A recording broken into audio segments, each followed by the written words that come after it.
नमस्कार. मागच्या व्हिडिओमध्ये आपण मूलाधार चक्राविषयी बोलत होतो. तर हा चक्र कसा बॅलन्स करावा. ह्याचा रंग लाल असून ह्याचा बीजमंत्र लम असा आहे. एका ठिकाणी शांत बसून लम ह्या बीजमंत्राचा तुम्ही सराव करून ह्या चक्राला बॅलन्स करू शकता. ज्याला मेडिटेशन करणं शक्य नसेल त्याने त्यांच्या आयुष्यात थोडासा फरक केला तरी पण हा चक्र बॅलन्स होऊ शकतो.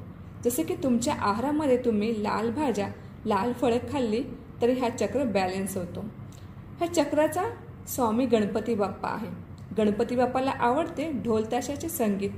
तुम्ही हे संगीत ऐकलात तरीच तुमचे चक्र बॅलन्स होणार आहे. तसेच तुम्ही रोज गार्डनमध्ये फिरत जा, हा चक्र बॅलन्स होईल. आणि हेही नाही करता आले तर 20 मिनिटं एक्सरसाइज करा आणि हा चक्र बॅलन्स करा.